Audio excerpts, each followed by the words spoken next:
Alrighty. Howdy neighbors and welcome back to the Groom of Gallagher Mansion. Last time we picked vanilla cake and we lost contact with Taylor.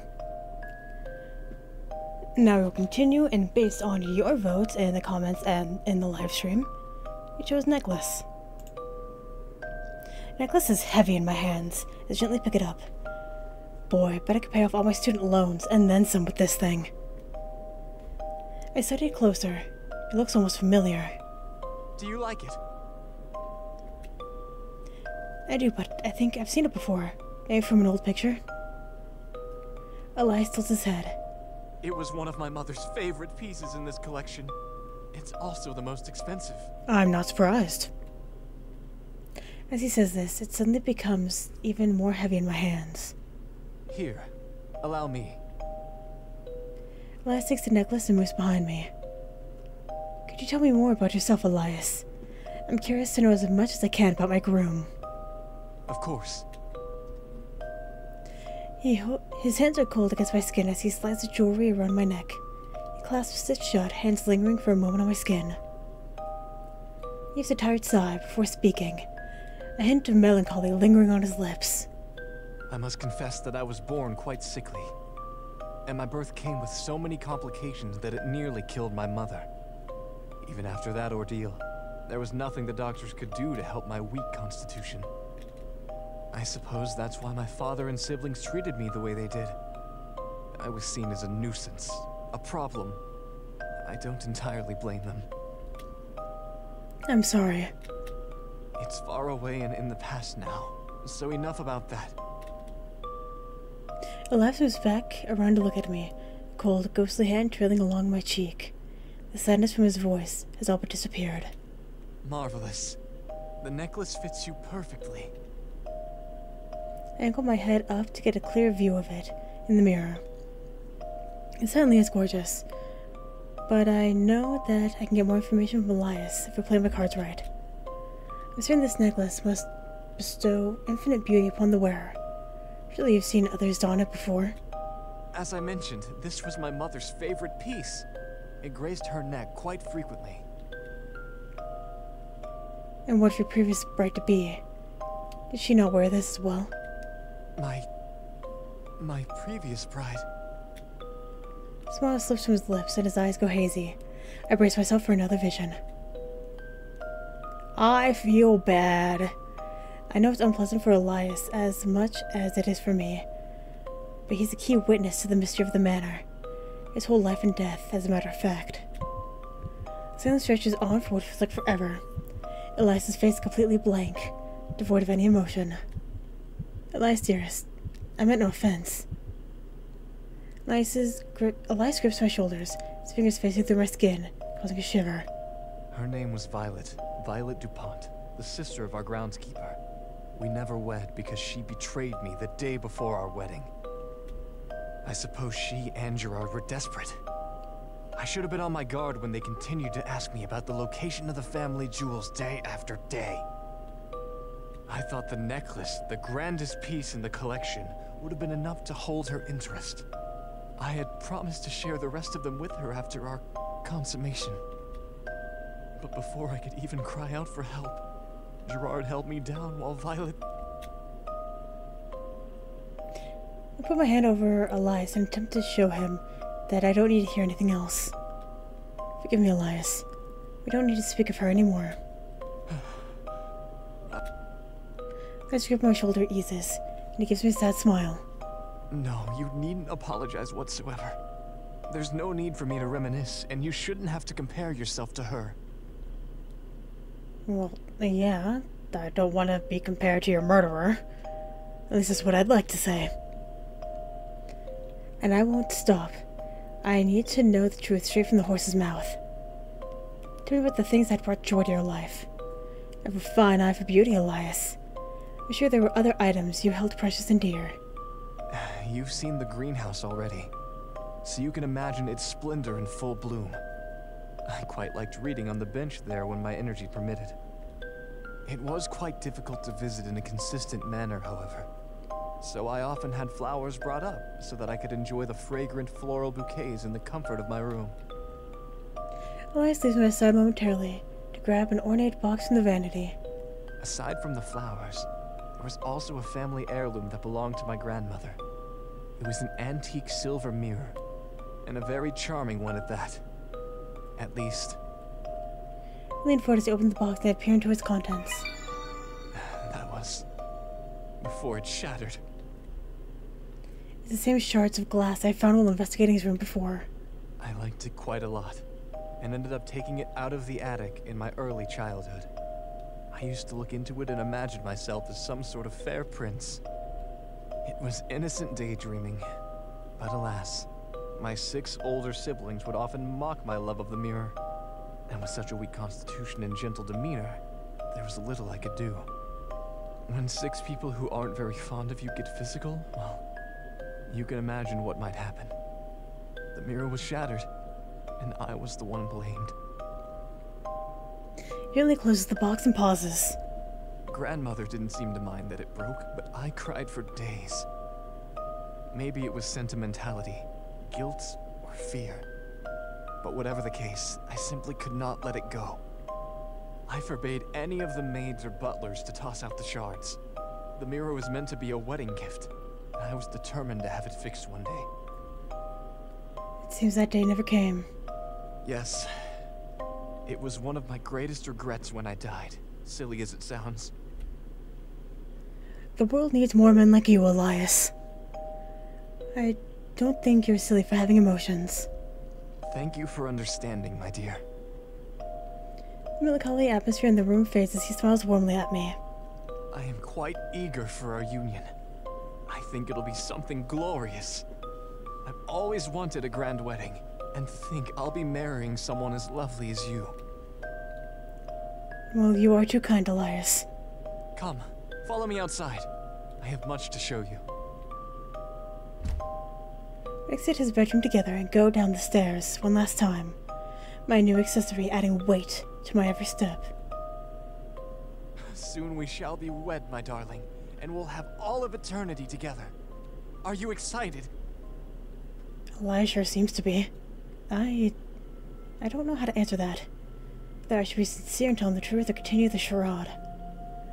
It's been the whole night here, but I have more questions than I have answers. So many loose ends and nowhere to tie them. And yet I'm about to tie the knot with a man I barely know. I have no idea if the other one will reach me in time. I am so screwed. My love, what's on your mind? Nothing. I mean... I am a bad actor in the end. With everything that has happened, is about to happen. I must be feeling an entire range of human emotion right now, my beloved. Nervous, excited. And so full of dread. Return to the foyer, where the whole night began. Elias guides me along the floor, while I do my best to keep up with him, try not to arouse suspicion. He places a hand on the door, between steps, then turns to me. Are you ready, my love? I have worked tirelessly to prepare the old ballroom for our ceremony, and while we may not have any guests, I do hope that you will be pleased. My voice is hoarse, so the words get lost in my throat. I can do a smile and nod. Excellent. Then without further ado... Taylor, I kinda need you right now. The doors to the ballroom open wide, and Elias bids me through. I walk through the tattered red carpet, through the dim, cavernous room, the center where extravagant dishes, aged bottles of wine, crystal glasses, silver cutlery, and finally, our bouquet await us. No one is watching, and with every step I take, I hear the echoes of whispers, murmurs, cheers, and sobs whenever my foot lifts from the floor. Are these memories of previous weddings Elias has attended, not recreated for his own? I wonder who will officiate. Elias must have some memory of a minister ready as well. I turn my head back and peer at the door, waiting for my groom. Then he floats in. The noise grows more raucous, and the lights bloom into a pale blue glow. My gaze is fixed on Elias. and eternity passes in a single second as he reaches the altar, beaming with endless pride. It's time. The crowd hushed down to a murmur before coalescing into a single, echoing voice. Welcome all, family and friends. Thank you all for coming today to partake in this joyous occasion. Oh, thank you for having me. Today we are gathered together to unite Elias Gallagher with his beloved. You livid. So I can't take my eyes off my groom. Long has he suffered, and now long shall he be overflowing with joy. Let the memories of betrayal, of murder, of waiting be washed away like leaves in a flood. Love has triumphed. Oh, God. This is what Elias is thinking. Do you, Elias Gallagher, take this person to be your lawfully wedded spouse, to live together in matrimony, to love them, comfort them, honor and keep them, in sickness and in health, in sorrow and in joy, to have and to hold, from this day forward, now and for all time? I do. Oh my God. What? Are we marrying a ghost? Do you, my dear, take Elias Gallagher to be your lawfully wedded husband, to live together in matrimony, to love him, comfort him, honor and keep him, in sickness and in health, in sorrow and in joy, to have and to hold, from this day forward, now and for all time? Taylor, come on. Thank you! Slamming the ancient doors against the wall drown out all the memories of the ballroom, and the illusions disappear without a trace. Who? Taylor! Except for the angry echoing footsteps, it was only me, Elias, and a very sweaty Taylor in this otherwise empty sanctuary. I have never been so happy to smell... What? His attempts to mask the scent of sweat with overpowering cheap cologne. That's right! This has to stop! You should have told Elias the truth ages ago. I should have told you the truth ages ago. My dear, is this the spirit medium you were talking to? It is. His name is Taylor. Taylor Potts and... Taylor, why do you interrupt our ceremony? Speak now or forever hold your peace. Elias's eyes flash with frustration. Oh, have I got some words for you, Gallagher? All of this? Taylor gestures wildly to the empty floor and tables. All of this is for nothing! This was a dumb attempt to find a ghost, and now I've put my best friend in extreme danger. They didn't actually believe anyone was here. In my heart, I didn't believe it either. I was desperate. But we did our homework and read that you were obsessed with romance. The idea of it, at least. The idea? They aren't actually in love with you, and have never been engaged to anyone before this. We went shopping for fancy clothes to trick you into appearing. Oh, Elias. So stop all of this. We're too young for marriage. We're both just college students, for goodness sake. We have our whole lives ahead of us. Taylor's arms drop to his side as he takes in a shaky breath. Elias, you should be mad at me. I set them up to do all this.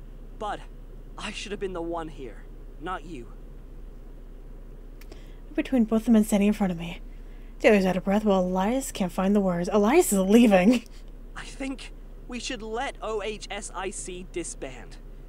We need to go home. It's over. What? But... Taylor, don't make decisions for me. My dear is right. They have been perfectly able to choose what they like. I provided plenty of opportunities and... Yeah, and they were playing you. Taylor's previous fervor gets a second wind at the sound of Elias's voice, and he puffs out his chest. Our goal was to prove you exist. Now we have, and I regret it.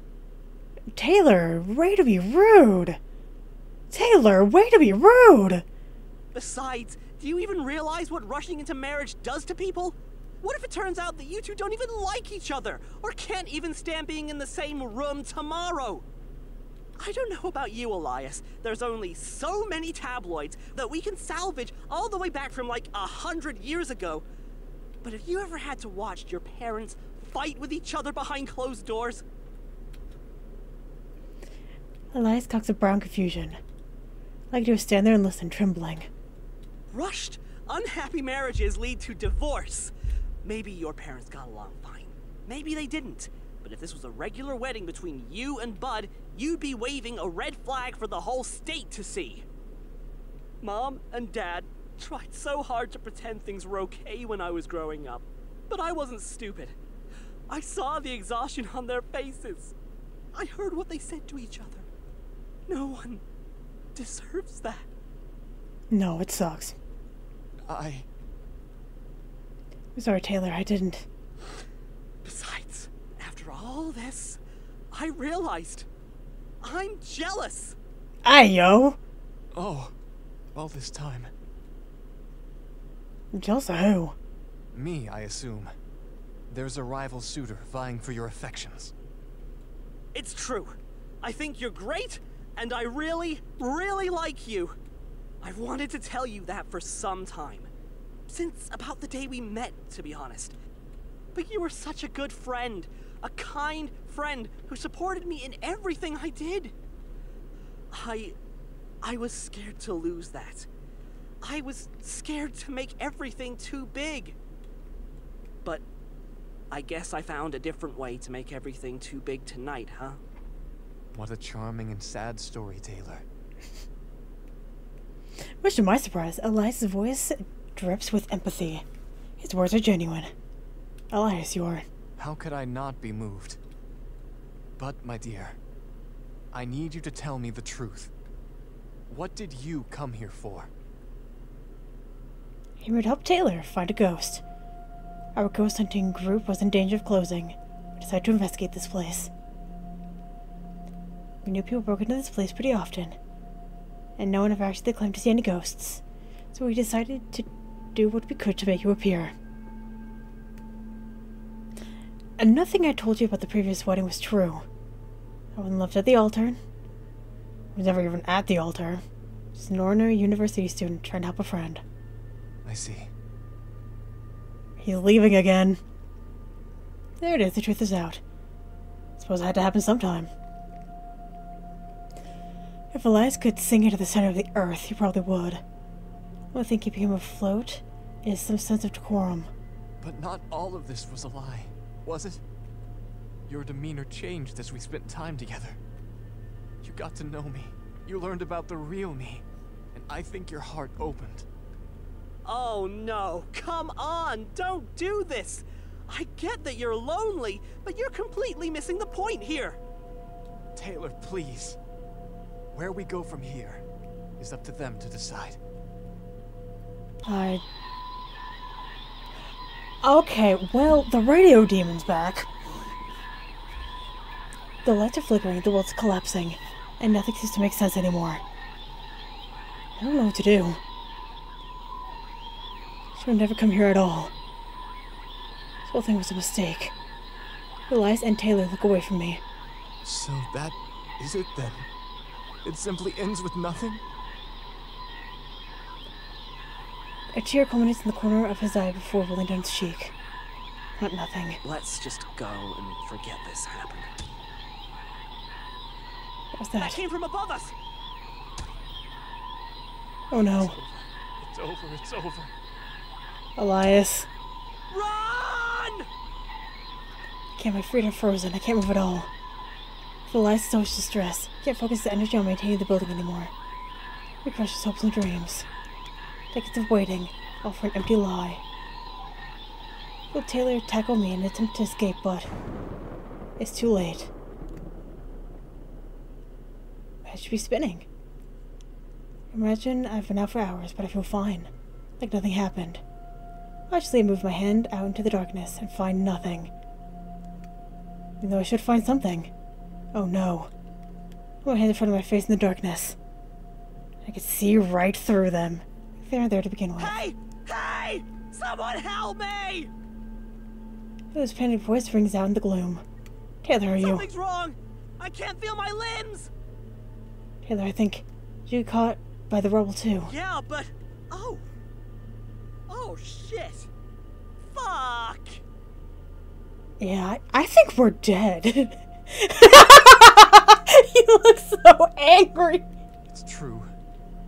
Sorry that the mansion couldn't hold you. I did warn you about that rickety second floor. A few times, in fact. A lot floats between us. An indiscernible look on his face. He's almost seems happy. And as you also know, it has been close to a century since the estate has seen proper maintenance. Who do you think ensured that the facade and the outer gardens kept well and proper? You entered at your own risk. And now, I think we'll all be together for some time. I cannot tell you how excited I am to have some company at long last. In fact, I didn't expect your souls to stay in this world. But I suppose that you two have some lingering regrets anchoring you to this place, same as me. Whoa, hang on. Elias, we're never meant to. Leave if you want to try, but don't expect to get very far. I strongly suggest that we all learn to like each other very quickly, instead of letting this situation fester. There's no hope for us? I never said that. Personally, I was never able to leave the mansion even after my death, much to my own chagrin.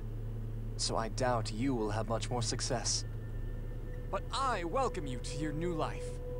Or should I say death? I am happy with this outcome. Enjoy it for what it is. Taylor and I exchange glances, then look back at our new host. Can't tell if Elias has lost it, or if he's making more sense now than ever.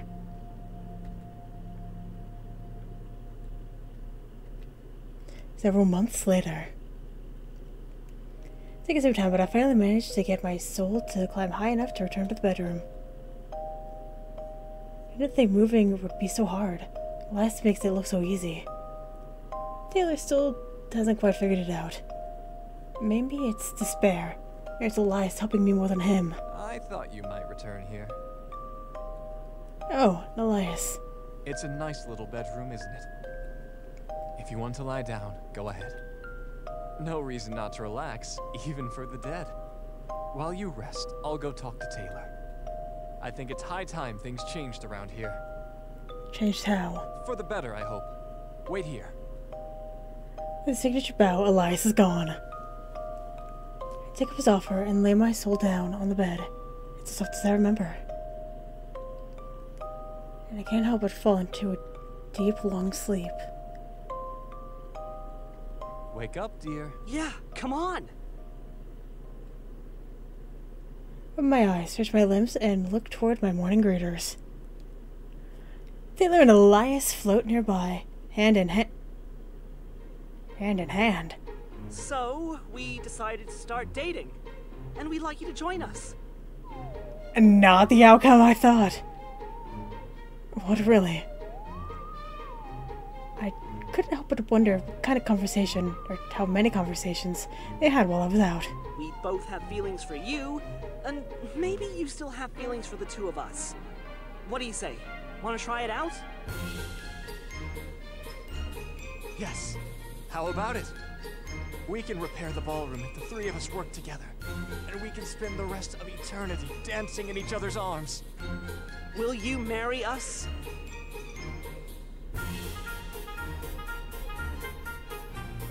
Sure, what the heck. After all, death hadn't done us part, nothing ever will. I do.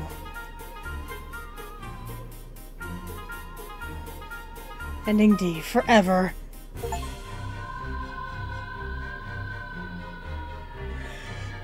Wow, wow, wow. You know.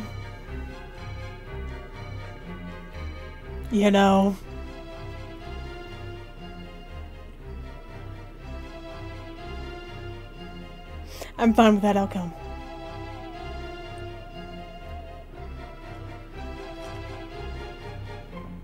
I am A-okay with that outcome.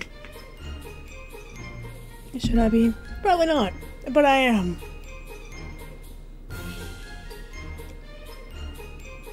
The fact that we all died in the end. Good touch.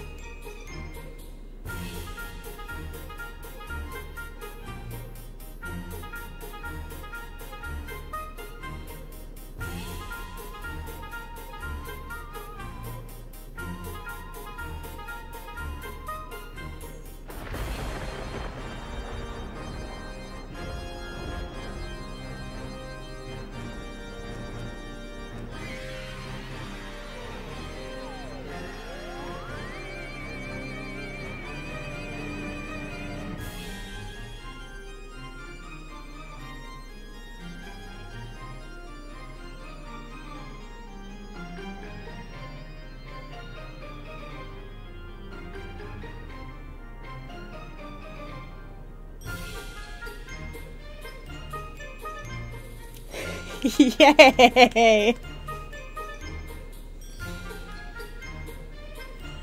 Alright, so that was the Groom of Gallagher Mansion. It was very interesting. It was. I hope you all enjoyed the outcome of the story that you had picked. And hopefully, I will see you later.